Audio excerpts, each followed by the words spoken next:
What's going on, TCG Squad? It is finally here. Jump to Lightspeed pre-release. Whether it's your first time at pre-release event or you're a seasoned veteran, I got you covered with everything you need to know. We're going to talk about what's in the pre-release kit, deck building strategies, key mechanics, and some tips that can help you crush it. And hey, before we jump into this, make sure you hit that subscribe button so you don't miss out on all the latest Star Wars Unlimited content. Let's dive in. When you sit down at your local game store, you'll get a pre-release kit, which includes the following items. You get 6 Jump to Lightspeed booster packs, damage tokens, a pre-release guide, a cardboard deck box, and 2 pre-release leaders, Han Solo and Boba Fett. Han Solo's aspects are cunning and heroism, while Boba's aggression and villainy. Pretty classic. Pro tip, if you're new, bring some sleeves to keep your cards in great condition, and don't forget about a playmat as well. Let's talk about how this format works. You'll build a 30 card deck using the cards from your pre-release packs. You can use any leader you pull, plus the Han and Boba from your pre-release kit. But remember, these two are only allowed in pre-release, not in regular sealed events. You only can use the heroes you pull. Also, you can use any common base, and most stores will have extras if you need one. Good news, you'll get plenty of time to build your deck, so don't stress out. Time for the fun part, deck building. Here's how you organize your pulls like a pro. First, set aside your leaders and base as you open packs. Sort your cards into aspects. So on one pillar, you'll have aggression, command, cunning, vigilance, or you'll have just heroism and villainy cards as well. Within each aspect, separate villainy, heroism, and neutral cards. Once you finish sorted everything, count your playable cards. If one aspect has more than the other, lean into it. For example, if you have 34 aggression and command cards for villainy and neutral, but you only have 21 for heroism and neutral, it's smarter to build an aggression command villainy deck just because of the card density. Pro tip, if you need extra cards to hit that 30, use non-aspect cards or out of aspect cards as resources.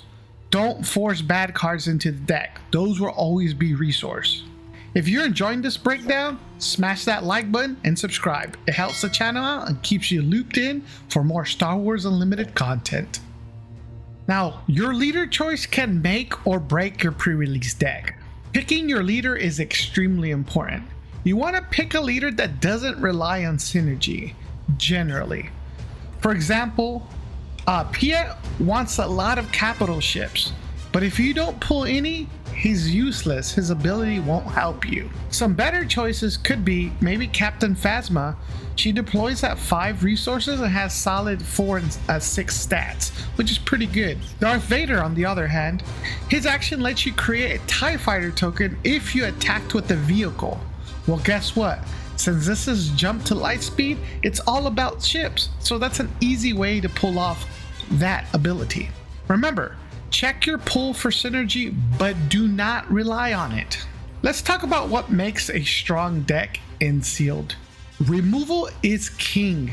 You won't always get the best cards, so take every removal card you pull. This includes cards that destroyed upgrades as well. Removing your opponent's pilot cards can completely shift the game. There's a couple keywords that I like to look for in a pre-release. Is ambush. This allows you to instantly attack an enemy unit and potentially trade out so you can maintain board control. And then restore is very helpful to clear your base. It's extremely valuable.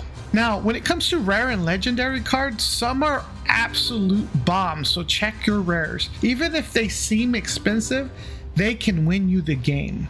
Lastly, curve matters. Half your deck should be around 2 to 3 resource cost units, and then you slowly curve up to 4, 5, 6, 7. You want to slot in higher cost cards strategically. You don't want a handful of expensive cards with nothing to play. Bonus tip, if you're unsure about how a card works, don't stress. Ask your opponent or call a judge. It's a casual event and everyone's there to have fun. And that's it. You're ready to jump into hyperspace and take on your Jump to Lightspeed pre-release. Have fun, build the best deck you can, and don't be afraid to ask questions.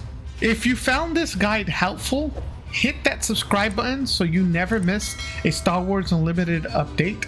Let me know in the comments which leader you're hoping to pull.